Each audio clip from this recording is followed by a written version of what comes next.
Camera is on. Okay, camera is on. Stopwatch, all right. Reset. All right, Alright, so this is our presentation about our public high schools families. So background information is that 70% of all American students attend public high schools, and the definition, real world, is that the place in which one must actually live and the distance which one is actually needed. Our public high schools providing us with the necessary skills we need for the future. Public high schools education is failing at making students ready for life due to the lack of fundamental courses and preparation. So why it matters because the purpose of high school should be preparing students for the real world and to address how learning must shift in order to ensure that all students have the adequate skills to be successful in life. Okay, so public high schools lack fundamental courses and programs. So students, they aren't really educated on how to do things outside of like strictly academics. So for some, everything that they learn in school is all they know because they don't have like their parents and other family members to guide them in that type of stuff. And then, so skills that should be taught are like budgeting and money management, which are financial literacy skills, which is the ability to understand and efficiently apply financial skills to help yourself become more self-sufficient. And then basic cooking is like, should be something that's taught in school because just having the understanding of safety and hygiene and just food preparation seems like an important thing so that you won't be living off of fast food all your life.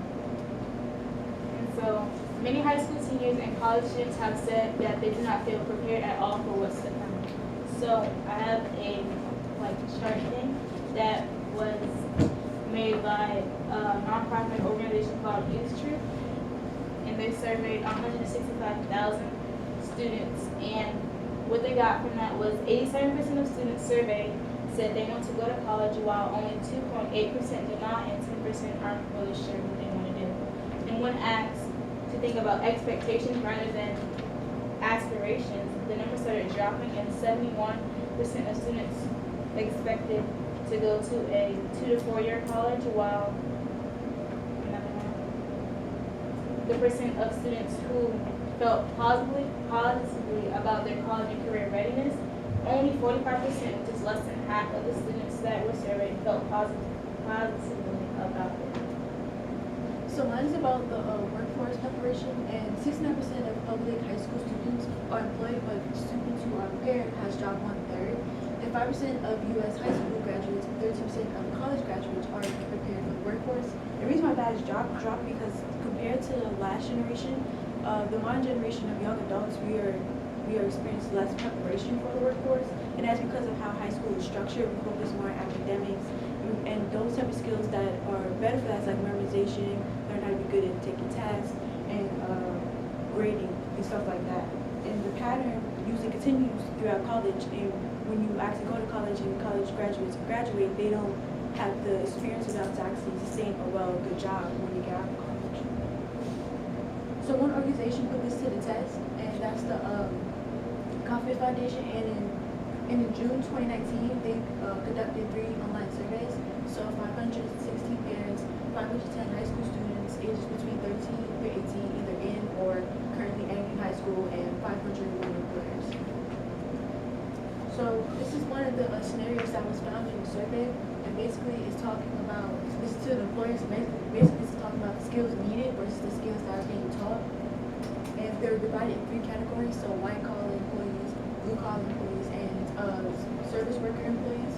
So the light blue dots represent the what educators are focusing on, and the dark blue dots represent what the employers know based off of their knowledge of their profession, what they know to be successful for the workforce. And the red numbers indicate the negative between the two. So there's less focus on skills needed than skills that are actually, less focus skills needed than the skills being taught. So those skills are usually communication, problem solving, decision making, time management, and critical thinking are the most demanded in this chart, but they are the least focused on.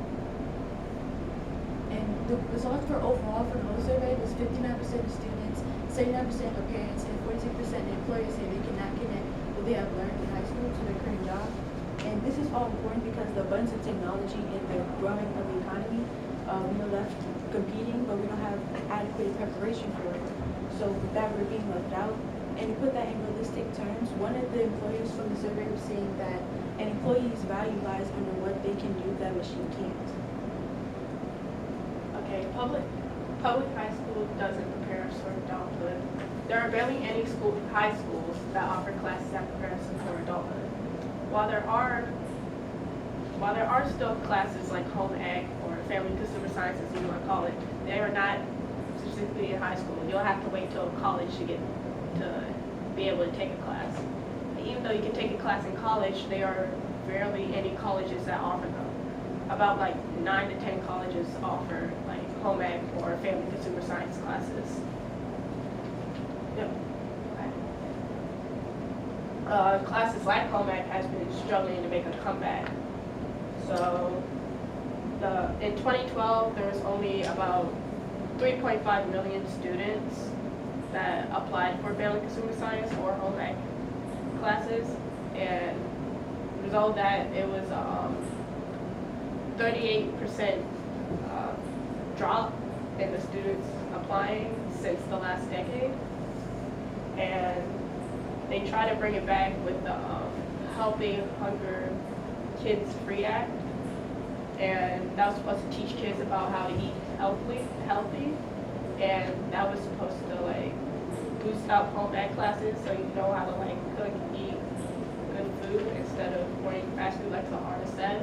Unfortunately, that didn't work, and people have been speculating that the reason that have been dropping is because the lack of qualified teachers that are able to teach home ec, and stuff like the No Kids Left Behind Act, which was supposed to like help boost SOL scores, testing scores, and so that had kids focused more on like testing and grades rather than the home skills they need for adulthood. Some solutions, there are two types of solutions.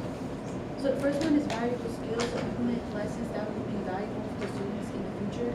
So connect subject matter skills to real world skills. So like learning how to do, combining both of the skills. So learning how to do taxes and math is one example. And realistic workforce simulation. So conducting these experiments and doing interviews, taking time out to help children do a resume and help them build all these skills up so when they actually go and leave to college they'll be more prepared. Communication skills, which is a lot, which has diminished mostly between anything. So learning how to be more social and interaction. And one of the limitations for all these skills is that not all students have the same needs and priorities, so it's hard to really meet all the masses, meet everybody. So you have to really try to measure what you can to help everyone. And the same education system for 150 years. So we had that for 150 years. So it's really hard to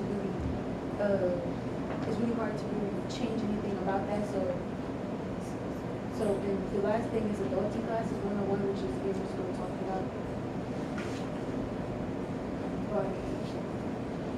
All right, so seniors in Kentucky are taking these classes called Adult 101.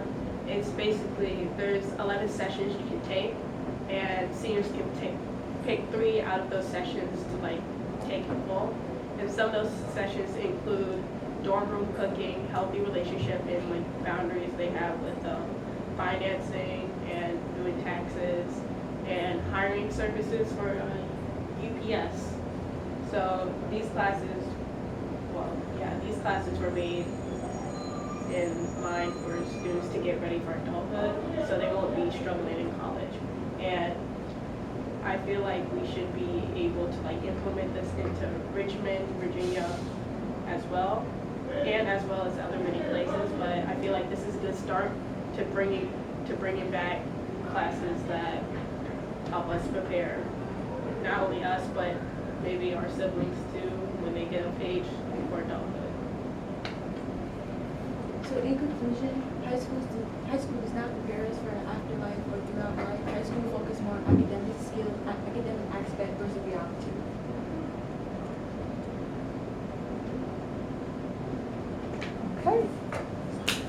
Yay, I have some questions for this team. All right. So my first question for this team is for Sahara. What's an example of a compelling argument from one of your peers' individual reports that your team decided to leave out of your team presentation, and why? We excluded Amaris' slide about how stress and high expectations affected like the mental health of the students and the dropout rates found in schools, and we took it out because it didn't really tie into all of our individual claims, and it didn't really flow well with it because of the lack of information and the details that supported it. Okay. Excellent. My next question is for Amaris. Amaris, I'm so sorry. Can't believe I did that. Amaris, what is the strongest counter argument to the solution or conclusion that your team identified, and why? The strongest counterclaim was that college preparation was like more important than adulting skills, because this thing, the stuff surrounding college is that you're going to college, you're going to get a good job, you're going to make it out in the real world.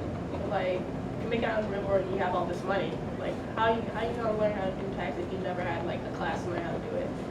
You're probably going to lose more money than you're making if you don't have the necessary skills. Okay. And that counterclaim was wrong because you need like a healthy balance of both to be able to, thrive in the real world, because the real world is like unfair, and you need to be on top of your game if you don't want to lose. I don't know the correct wording, but you just don't want to like be in the bottom percentage. Okay. And then my last one is I have a question for Katherine. In the future, what change would your team make to your group norms, and how would you expect that to improve the presentation?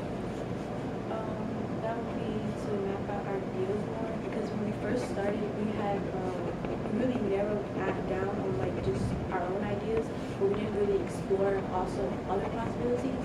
And I think if we had did that, we would I think that would have made it more smoothly. Like we wouldn't have to take out things. It would have been better if we had looked more broadly, but just more narrow in the beginning. Okay. And that is all of our questions for this team. Good job, yay!